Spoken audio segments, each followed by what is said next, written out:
all our viewers to our YouTube channel Langsuk, and I'm pretty excited to host the second episode of Expert Talk series, जहाँ पे आज हमने invite किया है doctor Sameer वैद्य। Doctor Sameer वैद्य consultant पल्मोलॉजिस्ट हैं श्वास super speciality respiratory centre Indore से।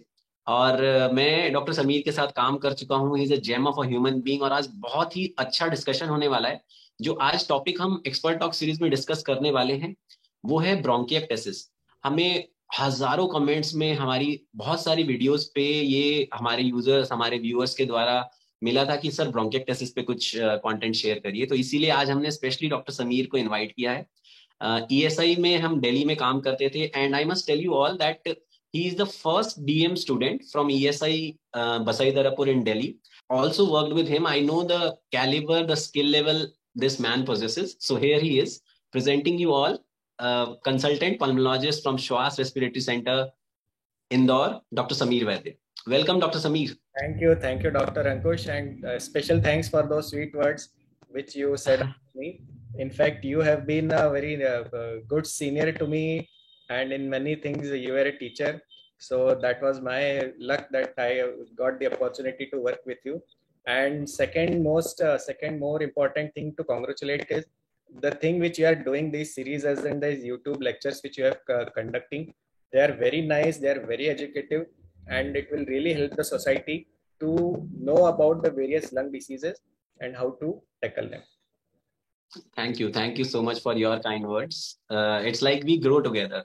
So बहुत सारे पेशेंट्स का इससे बहुत फायदा होने वाला है। तो बिना कुछ टाइम वेस्ट करे डायरेक्टली स्टार्ट करते हैं आज के हमारे क्वेश्चन है। और जैसा मैंने आपको बताया कि आज हम ब्रोंकिएक्टेसिस डिस्कस करने वाले हैं। तो डॉक्टर समीर, पहला सवाल जो सबसे कॉमन हमारे पेशेंट्स का या किसी कोई भी जानना चाहेगा, ब्रोंकिएक्टेसिस होता क्या है? थोड़ा सा कॉमन टर्म नहीं है, लोग सीओपीडी सुनते हैं, एस्थमा सुनते हैं, ब्रोंकिएक्टेसिस क्या है? Bronchiectasis is a airway disease, जो हमारे एयरवेज होते हैं उनकी डिसीज है। इसमें क्या होता है कि हमारे from 4 to 9 generations of bronchus they get permanently dilated. Okay, तो हमारे जो एयरवेज हैं उसमें कई कारणों से उनमें डिस्ट्रक्शन होता है और वो डायलेशन हो जाता है। तो उस डायलेशन के कारण क्या होता है कि वहाँ के सिक्रीशंस प्रोडक्शन बढ़ने लगता है। उनका जो रेगुलर सीरिया मूवमेंट्स हैं वो हैम्पर हो जाते हैं। जो नॉर्मल फंक्शनिंग ऑफ म्यूकोसा है वो भी ठीक से नहीं हो पाती। इस कारण से मरीजों को अलग अलग प्रकार के सिम्टम्स आते हैं। खांसी बढ़ जाती है, सांस लेने में प्रॉब्लम आती है और बार बार इन्फेक्शन होने के चांसेस रहते हैं। तो इसके कॉन्सिक्वेंसेस क्या होंगे? मतलब समझिए, अगर एयरवे वो डायलेट हो गया तो उससे हमारे पेशेंट को क्या नुकसान है? डायलेशन हो जाता है तो उसमें क्या होता है कि एक तो सबसे इंपॉर्टेंट ब्रोंकिएक्टेसिस में होता है कि वहाँ का म्यूकस सिक्रीशन बढ़ जाता है। उस म्यूकस सिक्रीशन के कारण जो एयरवे है वहाँ पे स्टेसिस होने लगता है और वो बार बार मरीज को खांसी होता है। दूसरी बात होती है कि जब ये एयरवे बढ़ जाता है तो इसके जो डिस्टल एयरवेज हैं वो भी फिर डिस्ट्रॉय होने लगते हैं, वो प्रोग्रेस हो सकते हैं और फिर उसके कारण पेशेंट को सांस फूलने की, ब्रेथलेसनेस की बीमारी हो सकती है। ठीक है, तो मतलब म्यूकस प्रोडक्शन बढ़ गया तो यानी कि खांसी के साथ उन्हें बलगम बहुत ज्यादा अत्यधिक मात्रा में आया, जो कि कॉमनली पेशेंट्स हमें कहते हैं। इसका जो एक डायग्नोस्टिक क्राइटेरिया में भी ये माना जाता है कि अगर पेशेंट को कोपियस अमाउंट ऑफ सिक्रीशंस आ रहे हैं तो वो ब्रोंकिएक्टेसिस की ओर इशारा करते हैं। ठीक, ओके। तो अगला सवाल हमारा यही था, जो कि आपने ऑलरेडी बता दिया है, कि क्या साइंस एंड सिम्टम्स लेकर के एक पेशेंट आपके पास आएगा? तो इस पे आप कुछ और इलैबोरेट करना चाहेंगे? साइंस एंड सिम्टम्स में पेशेंट यही लेके आते हैं कि आमतौर पे उनको खांसी में काफी गाढ़ा ज्यादा मात्रा का बलगम आता है, सांस फूलने लगती है। कुछ चीजें जो काफी क्लासिकल है ब्रोंकिएक्टेसिस के लिए वो रहती हैं कि पोजिशनल वेरिएशन ऑफ कॉफ होता है। मतलब जब पेशेंट का अगर एक जगह कहीं ब्रोंकिएक्टेसिस हुआ है तो वो उस डायरेक्शन में अगर लेटा हुआ है या बैठा है या पोजीशन चेंज कर रहा है तो तब उसके एयरवे में से बलगम जो है वो बाहर आता है, जिसके कारण उसको सिक्रीशन आता है। एक और इम्पॉर्टेंट चीज होती है ब्रोंकिएक्टेसिस में जिसको हम कहते हैं हेमोप्टेसिस। हेमोप्टेसिस मतलब खांसी में खून आना। ठीक है, तो डॉक्टर समीर, जैसे आपने बताया कि इनको अत्यधिक खांसी में बलगम बहुत ज्यादा आएगा, तो क्या ये पेशेंट 12 महीने, साल के 12 महीने यही कंप्लेंट करेगा या फिर इसमें कुछ फ्लक्चुएशन हो सकती है? नहीं, डिपेंड करता है। कई बार अगर अंडरलाइन कॉज पे भी डिपेंड करता है। तो जैसे एबीपीए है या और दूसरे कारण है, उसमें क्या होता है कि सीजनल वेरिएशन से अदरवाइज भी एयरवे की हाइपर रिस्पॉन्सिवनेस हो जाता है, तो उसमें बढ़ता है। दूसरा, जब पेशेंट को वायरल इन्फेक्शंस होते हैं तो उसका सबसे बड़ा, वो एक बड़ा कॉज होता है कि जब उनके सिक्रीशंस बढ़ जाते हैं। वैसे तो ये बात सच है, क्लासिकली अगर हम देखें तो ब्रोंकिक्टेसिस का सीजनल या डायरनल वेरिएशन से नहीं होता है, उनके सिक्रीशन हमेशा रहेंगे ही, मात्रा में रहेंगे। ज्यादा मात्रा में रहेंगे, ठीक बात है। तो अगला सवाल जो है वो ये कि इसके क्या कारण हो सकते हैं कि ब्रोंकिक्टेसिस कुछ पेशेंट्स को डेवलप हो रहा है और कुछ को नहीं हो रहा। बिकॉज देखिए, जैसे हमारे पास जो पेशेंट्स आते हैं वो मतलब काफी ट्रबल्ड रहते हैं इसी सिम्टम से, जो आपने बताया कि खांसी में अत्यधिक मात्रा में बलगम आ रहा है और वो इतना ज्यादा होता है कि वो सोशल सोशल स्टिग्मा सा बन जाता है। तो ऐसे क्या कारण हैं जिनकी वजह से ब्रोंकिक्टेसिस हो रहा है। देखिए ब्रोंकिक्टेसिस का सबसे वैसे तो इसके बहुत सारे कारण होते हैं, right from genetic diseases to infections, ये होती है। लेकिन हिंदुस्तान में जो सबसे ज्यादा कॉमन है वो दो हैं। एक तो पोस्ट इन्फेक्टिव, मतलब जब जिन लोगों को ओके। बचपन में चाइल्डहुड निमोनियाज होते हैं या रिकरेंट रेस्पिरेटरी ट्रैक्ट इन्फेक्शंस होते हैं, उन लोगों में ब्रोंकिक्टेसिस आगे चल के डेवलप होता है। और दूसरा सबसे बड़ा कॉज इंडिया में होता है ट्यूबरकुलोसिस। तो ट्यूबरकुलोसिस ठीक के है। बाद भी ब्रोंकिक्टेसिस होता है। ट्यूबरकुलोसिस में आमतौर पर अपर लो में ब्रोंकिक्टेसिस होता है, और जो रेस्पिरेटरी इन्फेक्शन होते हैं उसमें लोअर में होता है। उसके बाद कुछ और कॉमन कॉजेज हैं, जैसे एबीपी हमने देखा है, एलर्जिक ब्रोंकोपल्मोनरी हाँ। अस्परजिलोसिस में। फिर कुछ जेनेटिक बीमारियां होती हैं जिसमें वेस्टर्न वर्ल्ड में कॉमन होता है सिस्टिक फाइब्रोसिस। सिस्टिक फाइब्रोसिस एक ऐसी बीमारी है जो क्लोराइड चैनल में खराबी के कारण होती है, और उसमें भी बच्चों में पाई जाती है वहाँ वेस्टर्न वर्ल्ड में। इंडिया में भी हो सकता है कि उसका प्रेविलेंस हो, लेकिन क्योंकि हमारे यहाँ जेनेटिक टेस्टिंग इतनी ज़्यादा नहीं हम कर पाते, तो उसका एक्चुअल इंसिडेंस कितना है वो हमें नहीं पता। एक इम्यूनो कॉम्प्रोमाइज जैसे जो तो आईजीजी आईजीई, मतलब जो पैन हाइपोग्लोबुलिनीमिया में होता है, उसमें भी ब्रोंकिक्टेसिस मिलता है। तो ये सब चीज़ें हैं। कुछ बहुत रेयर डिसीजेज हैं जैसे यंग्स डिसीज हैं, या जो जिसमें एयरवे डायलेट हो जाते हैं, वो भी बुक्स जी में जी। लिखी हैं, लेकिन वो बहुत कम पाई जाती हैं। कम पाई जाती है। ठीक, काफी काफी डिटेल्ड आंसर था ये। मतलब जैसे आपने सिस्टिक फाइब्रोसिस मेंशन किया, यंग्स डिजीज मेंशन किया, या फिर हाइपोगामा ग्लोबुलिनिया जो आपने आईजीजी डेफिशिएंसीज के बारे में बोला, मैंने एक्सपेक्ट भी नहीं किया था कि हम इतने डिटेल्ड डिस्कशन में जाएंगे। Thank you so much for the elaborate answer. Okay, wonderful. तो अब हमने इसके बारे में जान लिया, ये भी जान लिया होता क्या है, क्यों होता है, क्या सिम्टम्स है। तो आप अपनी ओपीडी में जब एक पेशेंट आएगा तो आप कैसे सस्पेक्ट करेंगे और कैसे डायग्नोस करेंगे, कंफर्म कैसे करेंगे अपना डायग्नोसिस। तो यूजुअली ब्रोंकिक्टेसिस के पेशेंट थोड़े क्रॉनिक सिम्टम्स के साथ आते हैं। 6 महीने साल भर से उनको तकलीफ होती रहती है, और खांसी या सांस फूलना ये सब होता है। खांसी में जैसे मैंने पहले भी कहा कि वो हिस्ट्री देंगे कि उनका बलगम गाढ़ा और ज्यादा मात्रा में निकल रहा है। जी। तो पहले तो हम हिस्ट्री में कोशिश करेंगे पूछने की कि बलगम कैसा आ रहा है, खांसी में खून तो नहीं आ रहा है। उसके बाद कुछ प्रीवियस हिस्ट्री इन्फेक्शन की है क्या, या कोई लॉन्ग स्टैंडिंग एस्थमा की हिस्ट्री है क्या, ये थोड़ा सा हमें सस्पेक्ट देगा। उसके बाद अगर हम एग्जामिनेशन में जाएंगे तो एक क्लबिंग इनमें पाया जाता है। ब्रोंकिक्टेसिस पेशेंट्स में क्लबिंग कॉमन रहता है। और दूसरा, इनमें कोर्स क्रेप्टेशंस पाए जाते हैं ऑस्कल्टेशन में। जो ब्रोंकिक्टेसिस के लिए गोल्ड स्टैंडर्ड डायग्नोसिस है वो हालांकि HRCT चेस्ट है। जब हम HRCT का चेस्ट का करते हैं तो उसमें हमें डायलेटेड एयरवे दिखते हैं, और सिग्नेट रिंग साइन पाई जाती है जिसमें एयरवे के साथ एक वेसल दिखती है। तो वो हाँ जी। काफी मतलब इट इज डायग्नोसिस माना indicates जाए। for yeah presence of bronchiectasis. So the gold standard for diagnosis of bronchiectasis is HRCT. ठीक है। तो क्या चेस्ट एक्सरे, हम सीटी स्कैन की बात कर रहे हैं यहाँ पे, जो रूटीन में जैसे हमारे पास पेशेंट एक्सरे लेकर के आते हैं, क्या उसमें इसको डायग्नोस करने में कुछ मदद मिल सकती तो है। कुछ कुछ एक्सरे में भी उसमें हमें मिलता है, उसमें सिस्टिक चेंजेस ऐसे मिलते हैं, या फिर डायलेटेड म्यूकस प्लगिंग्स उसमें एक्सरे में दिखती है हमको। सेंट्रल एयरवेज प्रोमिनेंट दिखते हैं। उसके बाद जो ट्रैक्शनल ब्रोंकिक्टेसिस में कई बार डायलेटेड एयरवेज सेंट्रल उसमें दिखते जी। हैं। तो ये एक्सरे में फाइंडिंग्स दिखती हैं। ऑल्दो ये सब देखने को। के कंफर्म करने के लिए हमें सीटी स्कैन करना पड़ता है। ठीक बात है। तो डायग्नोसिस तक की बात हो गई। जैसा आपने एक चीज बोली, अभी एक सवाल मेरे दिमाग में आ रहा है सर कि 6 से 9 महीने या साल भर पुराने सिम्टम्स हैं, लंबे सिम्टम्स हैं, तो कभी कभी इससे भी ज्यादा भी होते हैं। तो एक और एंटिटी हमारी होती है जो कि यूजर्स या इवन मैंने कई बार देखा है फिजिशियंस उसमें थोड़ा सा कंफ्यूज करते हैं। डिफरेंस क्या है ब्रोंकिएक्टेसिस वर्सेस ब्रोंकाइटिस लोग जो कहते हैं, या क्रॉनिक ब्रोंकाइटिस, तो इन दोनों में क्या डिफरेंस देखिए एक्चुअली टर्म में ही उनके डिफरेंस नाम लिखा हुआ है। है? एक्टेसिया हाँ का जी। मतलब होता है डायलिटेशन, वंडरफुल। जहाँ आइटिस लग जाता है उसका मतलब होता है इन्फ्लेमेशन। तो अगर इन्फ्लेमेशन। ब्रोंकस का एक्टेजिया हो गया हो, अगर ब्रोंकस डायलेट हो गया हो, तो ब्रोंकिक्टेसिस होता है। इसमें एक और चीज इंपॉर्टेंट है कि उसमें एक डिफिनेशन में नाम है, it is a permanent dilation. तो जब ब्रोंकिक्टेसिस में अगर ब्रोंकस आपके परमानेंटली डायलेट हो गए हैं, यानी कि वो डिस्ट्रक्शन के कारण डायलेट हो गए हैं, तो वो ब्रोंकिक्टेसिस में जाते हैं। जबकि ब्रोंकाइटिस एयरवे इन्फ्लेमेशन है, जिसमें हमारे ब्रोंकस की जो वॉल है उसमें इडिमा कई कारणों से, चाहे वो वायरल हो या एलर्जिक हो या इवन पल्मोनरी इडिमा में भी ब्रोंकाइटिस जैसे इडिमा हम्म। हो सकता है। तो वो ब्रोंकाइटिस है। तो हम इस बात को ओके। कंफ्यूज ना करें, ब्रोंकाइटिस एक रिवर्सिबल डिसीज है, एक रिलेटिवली बेनाइन डिसीज है।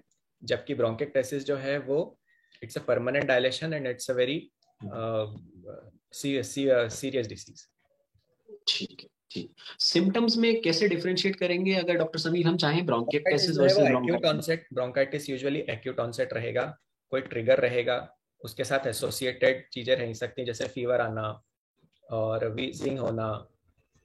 ये सब चीजें ऑस्कल्टेशन में हमें ब्रोंकाई ज्यादा प्रोमिनेंटली मिलेंगे ब्रोंकाइटिस में। तो हम्म। ये चीजें हैं जो हमें ब्रोंकाइटिस और ब्रोंकिक्टेसिस से differentiate. Patient mucus copious mucoid expectoration की हिस्ट्री नहीं Absolutely. देगा। जी। और एक पॉइंट जैसा मैं ऐड करना चाहूंगा, जैसा ब्रोंकिक्टेसिस आपने बोला यूजुअली सीजनल वेरिएशन या डायरनल वेरिएशंस नहीं रहते हैं, अगर एलर्जिक लेकिन ब्रोंकाइटिस में अगर यूजुअली एलर्जिक हो जाते हैं। ब्रोंकाइटिस रहेगा तो सीजनल वेरिएशन के साथ वो रहेगा। बिल्कुल। और एक और पॉइंट इसमें हम जैसे हम समझते हैं हमारे क्लिनिकल एग्जामिनेशन पोस्टल वेरिएशन जो आप ऑलरेडी बता चुके हैं बिल्कुल कि बिल्कुल। ब्रोंकिक एक पोस्टल वेरिएशन दे रहा है, ब्रोंकाइटिस में ऐसा कोई पोस्टल वेरिएशन जी। यूजुअली नहीं होगा। ठीक है, वंडरफुल। तो अब बात कर लेते हैं, हम डायग्नोसिस तक पहुंच गए हैं, हमने कॉमन बीमारियों से डिफरेंशिएशन कर लिया है, कॉजेस समझ लिए। ट्रीटमेंट में हमारे पास क्या क्या ऑप्शन अवेलेबल? देखिए जैसा कि इसकी डेफिनेशन में इट्स अ परमानेंट डायलेशन, तो अनफॉर्चुनेटली इसका कोई ऐसा रेडिकल ट्रीटमेंट तो हमारे पास अवेलेबल नहीं है। तो ब्रोंकिक्टिसिस में ठीक। हमें दो या तीन चीजें जो हैं वो हमें बहुत जरूरी से उसका ख्याल रखना पड़ता है। तो पहली तो हम्म। चीज है कि हम जो अंडरलाइन बेसिक डिसीज है जिसके कारण ब्रोंकिक्टिसिस हुआ है, उस तक अगर हम कोशिश करके पहुंचे और अगर वो डिसीज कंट्रोल करने की कोशिश करें, तो उससे फर्दर डैमेज ऑफ ब्रोंकिक्टिसिस नहीं होगा। जैसे कि अगर ठीक। ईडीपीए से हो रहा हो तो हम उसको ट्रीट करें, या हाइपोगामा ग्लोबुलिनीमिया में हो रहा है तो उसको ट्रीट करें। ओके। आजकल सीएफ सिस्टिक फाइब्रोसिस की भी कुछ कुछ जेनेटिक वो आ रही हैं, तो उसको ट्रीट हम्म। करें। दूसरा पार्ट जो हमारे लिए ज़्यादा प्रैक्टिकल और ज़रूरी वो है कि हम इन्फेक्शन जो, बिकॉज ब्रोंकिक्टिसिस पेशेंट जो है वो रिकरेंट चेस्ट इन्फेक्शन के लिए प्रोन होते हैं, तो हम जी। उसको अच्छे से बचाएं, मतलब पेशेंट को हम इन्फेक्शन से बचाएं, ये हमारी प्रायोरिटी होनी चाहिए। तो इसके लिए जरूरी है कि पेशेंट जो एक्सपेक्टोरेशन निकाल रहा है उसको फिजियोथेरेपी के द्वारा वो काफ़ी बलगम, जितना ज़्यादा बलगम है उसमें पोस्चरल ड्रेनेज करके या म्यूकोलाइटिक्स देके वो निकालते रहें। इसमें कभी कभी इनहेलर्स का भी रोल होता है, क्योंकि इनहेलर्स के कारण हम्म। ब्रोंको डायलेशन होता है, इन्फ्लेमेशन कम होता है, तो उसके कारण भी फर्क पड़ता है। कभी कभी ब्रोंकिक्टिसिस में हमें स्यूडोमोना नाम का ऑर्गेनिज्म कॉलोनाइजेशन हो जाता है, जिसको हम्म। हमें स्पूटम में कल्चर करके पहले ग्रो करके हमें कंफर्म करना पड़ता है। और अगर वो होता है तो उसका 3 से 6 महीने तक के लिए ट्रीटमेंट लेके उसका इरेडिकेशन करना पड़ता है। तीसरी एक और ओके। इम्पॉर्टेंट चीज जो ब्रोंकिक्टिसिस पेशेंट में, हालांकि वो डिसीज प्रोग्रेशन के साथ हो जाती है, वो होता है हम्म। हाइपोक्सिया। तो जब ब्रोंकिक्टिसिस पेशेंट की डिसीज काफी आगे बढ़ जाती है तो उनको ऑक्सीजन की कमी महसूस होती है। तो ऑक्सीजन की पूर्ति करना बहुत जरूरी है। ये एक बहुत बड़ा मिसकंसेप्शन रहता है लोगों में कि ऑक्सीजन तो थोड़ी देर के लिए ले लो या इसकी आदत लग जाएगी, 1 घंटा लगा लो, ऐसा नहीं है। अगर आपको ऑक्सीजन की कमी है तो उसको जितना ज्यादा आप ऑक्सीजन से सप्लाई देते रहेंगे, उतनी ही ज्यादा आपकी आगे की तकलीफें कम होगी। क्योंकि ऑक्सीजन की कमी से सबसे बड़ा नुकसान जो होता है वो हार्ट को होता है, हमें पल्मोनरी आर्टरी हाइपरटेंशन पेशेंट में देखने को मिलता है, और वो एक विशियस साइकिल में कन्वर्ट हो जाता है और फिर हम्म। पेशेंट के साथ आगे चल के काफी परेशानियां होती। डॉक्टर समीर, जैसा आपने बताया एक ऑर्गेनिज्म का नाम कि स्यूडोमोनास कॉलोनाइजेशन कॉमनली हमें ब्रोंकिक्टिसिस पेशेंट्स में देखने को मिलता है। और ये कॉमन सा एक हमने ट्रेंड देखा है कि एंटीबायोटिक अब्यूज, क्योंकि इन्फेक्शन बार बार हो रहे हैं पेशेंट्स को, तो एंटीबायोटिक अब्यूज या तो over the counter he patient को मिल जाता है या फिर जनरल फिजिशियंस भी बहुत कॉमनली एंटीबायोटिक्स प्रिस्क्राइब कर देते हैं। तो स्यूडोमोनास के अलावा और कौन से कुछ ऑर्गेनिजम्स हैं जो कॉमनली कॉलोनाइज करते हैं ब्रोंकिक्टिसिस पेशेंट्स को? देखिए, वैसे तो जो हमारी कॉमन ग्राम पॉजिटिव ऑर्गेनिजम्स होते हैं कम्युनिटी एक्वायर्ड किसी भी लंग इन्फेक्शन हम्म। में, सबसे कॉमन चीजें होती हैं जो स्ट्रेप्टोकोकस, मोरक्सेला या इस हाँ तरह जी। के ऑर्गेनिज्म होते हैं, ये यूजुअली सबसे कॉमन होते हैं। हालांकि जब पेशेंट को हम्म। ब्रोंकिक्टिसिस डेवलप हो जाता है तो फिर उनमें ग्राम नेगेटिव ऑर्गेनिजम्स का कॉलोनाइजेशन ज्यादा कॉमन होता है। तो इस सब में सबसे कॉमन जो है वो स्यूडोमोना ही है। और स्यूडोमोना का इसलिए ज्यादा प्रॉब्लम है, दो कारणों से। पहला कि उसका इरेडिकेशन काफी डिफिकल्ट है, और दूसरा कि जैसा आपने बोला, एंटीबायोटिक अब्यूज के कारण वो बहुत जल्दी रेजिस्टेंट होते जाते हैं। तो जी। एंटीबायोटिक अब्यूज को हमें बिल्कुल बहुत स्ट्रॉन्ग वर्ड्स में इसको रोकना चाहिए। क्योंकि क्या होता है कि अनट्रीटेड या पार्शियली ट्रीटेड लोग एक दिन एजिथ्रोमाइसिन खा ली, एक दिन एमोक्सिसिलिन खा ली, फिर एक दिन हाँ लीवोफ्लॉक्स खा लिया। ऐसे करते करते जो हमारे ऑर्गेनिजम्स हैं उनको वो रेजिस्टेंट बनाते जाते हैं। जी, तो एग्जैक्टली। जी, तो बिल्कुल एंटीबायोटिक अब्यूज बहुत ज़्यादा नुकसान देता है। और फिर इरेडिकेशन जो सिंपल, जो बुक्स में लिखा है, जो गाइडलाइंस में है, उसके हिसाब से तो सिर्फ सिप्रोफ्लॉक्सासिन और एजिथ्रोमाइसिन से ही इरेडिकेशन करना चाहिए। लेकिन अगर आप कम्युनिटी में या प्रैक्टिस में जाएंगे तो लोग सिप्लॉक्स को ऐसा मल्टीविटामिन से भी गया बीता समझते हैं। तो जी। वो बहुत और ही जबकि हमारे लिए फ्लोरोक्विनोलोन ग्रुप ऑफ ड्रग्स कितना इंपॉर्टेंट है, एमडीआर में हमारे लिए कितने बहुत इंपॉर्टेंट हो इंपॉर्टेंट जाते हैं। है, बहुत इंपॉर्टेंट। तो एमडीआर नहीं, किसी भी किसी भी। क्योंकि जो कम्युनिटी एक्वायर्ड निमोनिया के लिए भी अब गाइडलाइंस में लीवोफ्लॉक्स का काफी बड़ा रोल है। तो अगर हम हाँ शुरू जी। में उसको हम लीवोफ्लॉक्स या ये सब चीजें देते रहेंगे तो फिर निमोनिया कैसे ट्रीट करेंगे? जी, मैं एक डेटा अभी रिसेंटली पढ़ रहा था जिसमें इंडियन पॉपुलेशन के बारे में फ्लोरोक्विनोलोन्स के ऊपर डेटा था that 25% of Indian patients are already baseline resistant to fluoroquinolone. See, कितना ह्यूज नंबर। इतना यूज नंबर है, वेरी जी। सैड। अच्छा, तो हाँ जी, अमेजिंग। तो ठीक है, अभी यहाँ तक हम ट्रीटमेंट पे पहुंच गए हैं। इसके बाद अभी आपने मेंशन किया एजिथ्रोमाइसिन के बारे में। तो आपका इसमें क्या व्यू पॉइंट है जो लॉन्ग टर्म मैक्रोलाइड थेरेपी के बारे में हम पढ़ते हैं कि जिनको रिकरेंट एक्सैजर्बेशन बार बार हो रहे हैं या फिर कॉलोनाइजर्स हैं, तो लॉन्ग टर्म मैक्रोलाइड थेरेपी के बारे में आपका व्यू पॉइंट या आपका एक्सपीरियंस कैसा है? मैक्रोलाइड थेरेपी का काफी गाइडलाइंस में भी उनका डिस्क्रिप्शन है, चाहे वो सीओपीडी की हो या ब्रोंकाइटिस की हो। हम्म। और मैक्रोलाइड्स कई बार एंटी इंफ्लेमेटरी रोल भी वो प्ले करते हैं, तो उससे भी उनका फायदा होता है। और डेफिनेटली यस, जो अल्टरनेट रेजिम्स हैं या daily regimes low dose azithromycin की है, 3 to 6 months तक का उसका ये है, और वो काफी फायदा करती है। तो मैक्रोलाइड्स रेजिम्स आर गुड। तो मोर आप सिर्फ मैक्रोलाइड्स आर, जिथ्रोमाइसिन। कोई बहुत ज्यादा साइड इफेक्ट भी मैक्रोलाइड्स के नहीं होते। एग्जैक्टली। तो वो, that's a big plus point. तो आप सिर्फ एजिथ्रोमाइसिन यूज करना प्रेफर करते हैं या फिर आपने कोई और एरिथ्रोमाइसिन क्लेरिथ्रोमाइसिन भी अपनी प्रैक्टिस नहीं, में अभी तो कुछ मैंने सिर्फ एक्सपीरियंस? एजिथ्रोमाइसिन नहीं किया है। Only azithromycin you are Yes. Using. ठीक। गुड। तो सर इसमें अब डॉक्टर समीर हमारा नेक्स्ट क्वेश्चन आता है कि is there any role of surgery in bronchiectasis patient? जैसा आपने बोला कि ये परमानेंट डायलेशन है, तो हम इसके बारे में बहुत सारे प्रिवेंटिव मेजर्स ले सकते हैं, पर क्या सर्जरी का कोई रोल है इसमें? जी, इसमें सर्जरी का काफी रोल है। क्या है कि जो परमानेंट अगर हम ट्रीटमेंट अगर इसका देखें ब्रोंकिक्टिसिस का, तो वो है कि जिस लोब में ब्रोंकिक्टिसिस हो रहा है उस लोब को हम लोबेक्टमी करके निकाल दें। तो उससे क्या ओके। होता है कि पेशेंट के रिकरेंट इन्फेक्शंस बंद हो जाते हैं, वहां पे सिम्टोमेटिक रिलीफ हो जाता है, पेशेंट की खांसी बलगम सब ठीक हो जाता है। अनफॉर्चुनेटली प्रॉब्लम क्या होता है कि मल्टीपल लोब्स इन्वॉल्व होने के कारण पेशेंट की हाँ। लोबेक्टमी नहीं की जा सकती। ऐसा नहीं हो सकता कि 5 में से 4 लोब्स हम निकाल दें, या हम्म। तो अगर कभी ऐसे अर्ली उसमें हमें मिला हो, या कोई ट्यूबरकुलर ब्रोंकिक्टिसिस हो जो कि एक राइट अपर लोब में है, तो उसके लिए हाँ हम जी। जरूर सर्जिकल ट्रीटमेंट उसका कर सकते हैं। कर दूसरा सकते नया सर्जिकल जो इंडिकेशन या एक मोडालिटी आ गई है वो है कि हार्ट बायलेटरल लंग ट्रांसप्लांट करें, जिसमें हैं। अगर ओके। पेशेंट काफी आगे डिसीज प्रोग्रेस हो गई है, पीएच डेवलप हो गया है, या फिर रेजिस्टेंट ऑर्गेनिज्म से कॉलोनाइजेशन उनका कंफर्म हो गया है, तो इन इंडिकेशंस में फिर पेशेंट को लंग ट्रांसप्लांट का ऑप्शन दिया जा सकता है। ठीक। तो रोल ऑफ सर्जरी का हमने बात किया। अब क्या वैक्सीन, जैसे हम देखते हैं कि common COPD patients, international patients, क्या वैक्सीन जो हम रूटीनली रिकमेंड करते हैं, बिकॉज ब्रोंकिक्टेसिस में क्रॉनिक कॉलोनाइजेशन हो रहा है, तो क्या वैक्सीन यहाँ पे भी वही प्रिवेंटिव रोल प्ले करेंगी? बहुत ज़्यादा जरूरी है, वैक्सीन का रोल बहुत ज़्यादा जरूरी है। कई सीनियर फिजिशियंस तो यहाँ तक कहते हैं कि पेशेंट आपके क्लिनिक में आया, अगर वो 60 के ऊपर है, चाहे उसको कोई डिसीज है या हो या ना हो, उसको वैक्सीनेशन देना चाहिए। पर ब्रोंकाइटिस तो बहुत ज़्यादा जरूरी है, क्योंकि जो आगे का उनका प्रोग्रेशन है या उनका जो मॉर्बिडिटी है वो इन्फेक्शन रिलेटेड ही ज़्यादा है। तो अगर हम जी। वैक्सीन के द्वारा उनका ससेप्टिबिलिटी टू इन्फेक्शन अगर हम कम कर पाए या उनका हम इम्यूनिटी अच्छी कर पाए, तो इससे ज़्यादा ब्रोंकाइटिस पेशेंट में और कोई फायदा नहीं कर सकता। तो चाहे वो न्यूमोकॉकल वैक्सीन हो या इन्फ्लुएंजा वैक्सीन हो या हीमोफिलस इन्फ्लुएंजा की वैक्सीन हो, ये सब वैक्सीनेशन करना पेशेंट ब्रोंकाइटिस पेशेंट में बहुत बहुत जरूरी है। बहुत जरूरी है।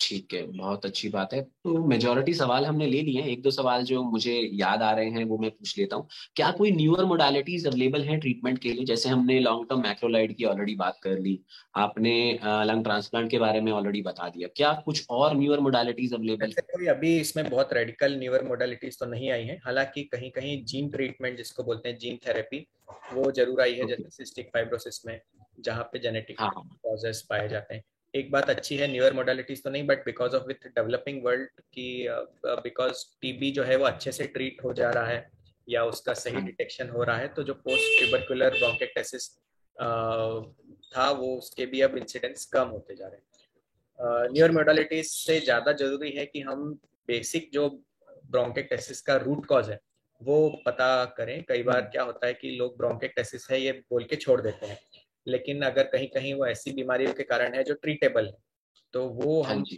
ट्रीट करें, और तो उससे बेहतर रहेगा। ओके। ठीक है। तो एक और सवाल इसमें, जैसे कि ब्रोंकिक्टेसिस में परमानेंट डायलेशन है और सिक्रीशंस का पूलिंग हो रहा है, फ्रीक्वेंट एग्जैजरबेशंस की हमने बात करी कि अलग अलग ऑर्गेनिजम्स, तो आप अपनी प्रैक्टिस में किस तरह से फ्रीक्वेंट एग्जैजरबेशन को मैनेज करते हैं? तो डिपेंड करता है कि फ्रीक्वेंट एग्जर्सरबेशन एक तो किस कारण से हुआ है और दूसरा किस सीवियरिटी का हुआ है। अगर वो ओके। सिंपल एलर्जिक वेरिएशंस के कारण हुआ है तो हमें कोई ज़्यादा उसकी परेशानी की नहीं है। अगर इन्फेक्टिव एग्जर्सरबेशन हुआ है तो उसमें जरूर हमें थोड़ा सा ध्यान से देखना पड़ता है। दूसरा सीवियरिटी जो है, अगर पेशेंट का SpO2 लेवल नॉर्मल है या उसको ज़्यादा रेस्पिरेटरी डिस्ट्रेस नहीं है, हीमोडायनेमिकली अगर पेशेंट स्टेबल है, तो हम पेशेंट को ओपीडी बेसिस पे मैनेज कर सकते हैं। ठीक है। तो सीवियरिटी पे डिपेंड करता है। अगर पेशेंट का हाइपोक्सिया काफ़ी ज़्यादा है या उसके एबीजी पैरामीटर सही नहीं है, अगर वो टाइप 2 रेस्पिरेटरी फेलियर में जा रहे हैं और हम्म। पेशेंट को साथ ही हार्ट फेलियर के साइंस मिल रहे हैं जैसे पीडालिडिमा है, तो फिर उस कंडीशन में हम्म। हमें पेशेंट को एडमिट करके, अगर ज़रूरत पड़े तो आईसीयू तक में एडमिट करके उसका एग्रेसिव मैनेजमेंट करना पड़ता है, जिसमें एज पर सेंसिटिविटी हमें एंटीबायोटिक्स यूज करना पड़ते हैं और कभी कभी ब्रोंकोडायलेटर्स भी यूज करने पड़ते हैं। ठीक है। तो यूजुअली आप एंटीबायोटिक्स जो कह रहे हैं, ऑब्वियसली हमें सेंसिटिविटी के हिसाब से यूज करना है, बट अप्रोक्सीमेट ड्यूरेशन क्या रहता है एंटीबायोटिक यूसेज का? बिकॉज सबसे कॉमन जो गलतियां मैंने देखी हैं, जैसे फिजिशियंस भी एंटीबायोटिक दे रहे हैं बाहर, बट या तो 3 दिन का कोर्स हो गया, 5 दिन का कोर्स हो गया, बहुत फिक्स गाइडलाइन के हिसाब से नहीं दे रहे हैं, तो आपका इसमें क्या एक्सपीरियंस देखिए, गाइडलाइंस भी कई बार एक्यूट एग्जर्सरबेशन में डेफिनेट ड्यूरेशन ऑफ एंटीबायोटिक्स नहीं बताती, लेकिन है? ओके। एक्सपीरियंस में हम 7 to 10 डेज का एंटीबायोटिक कोर्स देना जरूरी रहता है। एक चीज जरूरी ये होती है कि मरीज को 2-4 डोज में फर्क पड़ जाता है तो उसके बाद लेना बंद कर देते हैं, ये सबसे बड़ा नुकसान करते हैं, क्योंकि इसमें पार्शियल ट्रीटमेंट होता है। तो जो 7 to 10 डेज का एंटीबायोटिक कोर्स है वो जब तक पूरा ना करें, जब तक पूरा ना हो तब तक एंटीबायोटिक बंद ना करें। ओके। ठीक है। Wonderful. Okay, so doctor Sameer, बहुत ही वंडरफुल डिस्कशन रहा। आई मस्ट से कि बहुत इलेबोरेटिव आंसर्स थे आपके, और बहुत अच्छा लगा आपसे ये डिस्कशन करके। आई एम प्रिटी श्योर कि हमारे जितने व्यूअर्स हैं, हमारे जो पेशेंट्स हैं, इवन पोस्ट ग्रेजुएट स्टूडेंट्स हैं, उनको इस डिस्कशन से बहुत ज्यादा फायदा होने वाला है। I sincerely thank you for accepting the invitation to be on the show, and sincerely hope कि हम आगे फ्यूचर में और दोबारा कोई सेशन करें. Thank you so much. आप जाते Thank जाते you, कोई Dr. Ankush. It was really my pleasure and it was my good fortune कि मुझे आज इस डिस्कशन में सहभागी होने का मौका मिला. And I give my full best wishes to your channel and to all your viewers. तो डॉक्टर समीर, जाते जाते आप कोई भी पेशेंट्स के लिए या फिर हमारे व्यूअर्स के लिए कोई मैसेज देना चाहेंगे फॉर एनी, मतलब आप रेस्पिरेटरी सेंटर इतना अच्छा इंदौर में चला रहे हैं, श्वास रेस्पिरेटरी सेंटर, तो मैं चाहूंगा आपके माध्यम से हमारे व्यूअर्स तक कोई मैसेज रेस्पिरेटरी पेशेंट्स के लिए दिया जाए. मैं ये एक इम्पोर्टेंट मैसेज देना चाहता हूँ कि आप अगर रेस्पिरेटरी डिसीज में कुछ परेशानी महसूस कर रहे हैं तो प्लीज अपने क्वालिफाइड रेस्पिरेटरी फिजिशियन से एक बार जरूर मिलें. कई बार क्या होता है कि मतलब इधर उधर से आस पड़ोसी रिलेटिव सीरियस बीमारियों के बारे में बात होती है और वो मिसगाइड कर देते हैं.